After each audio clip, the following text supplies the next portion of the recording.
సంకటహర చతుర్థి హిందువులకు ఒక ప్రత్యేకమైన రోజుగా చెప్పవచ్చు. మన హిందూ ధర్మశాస్త్రాలలో చాలా పండుగలు ఉన్నాయి. ప్రతి మాసంలోనూ సంకటహర చతుర్థి వస్తుంది. ఈ సంకటహర చతుర్థి రోజు ఎవరిని పూజించాలి? అసలు ఈ సంకటహర చతుర్థి ఎప్పుడు వస్తుంది? సంకటహర చతుర్థి నాడు ఉపవాసం వివరాలు. ఇలాంటి మరిన్ని విషయాల గురించి మనం ఈ వీడియోలో మాట్లాడుకుందాం. ఇప్పటివరకు మీరు గనక మా పురాణ రహస్యాలు ఛానల్ని సబ్స్క్రైబ్ చేయకపోయి ఉంటే వెంటనే సబ్స్క్రైబ్ చేసుకోవాల్సిందిగా కోరుచున్నాము. ఇలాంటి మరిన్ని వీడియోలు మా ఛానల్లో ఇప్పటికే అప్లోడ్ చేయబడి ఉన్నాయి.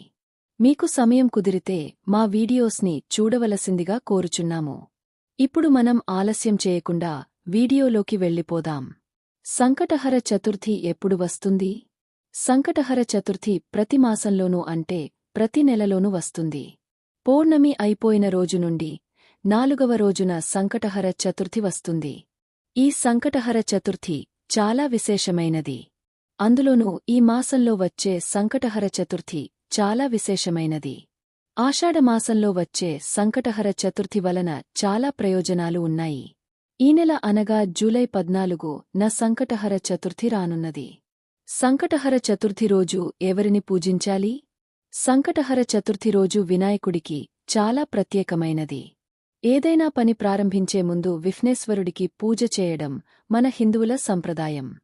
విఘ్నేశ్వరుడే సకల విఘ్నాలకు అధిపతి. వినాయకుడి అనుమతి లేనిదే ఏ కార్యం కూడా పూర్తి అవ్వదు. అందువలన ఈ సంకటహర చతుర్థి రోజున వినాయకుడిని పూజించాలి.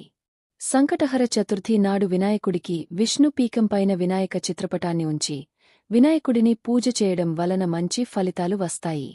సంకటహర చతుర్థి అంటే కష్టాలను తొలగించే చతుర్థి అని అర్థం. ఉపవాస వివరాలు. భక్తులు ఈ రోజున ఉపవాసం ఉంటారు.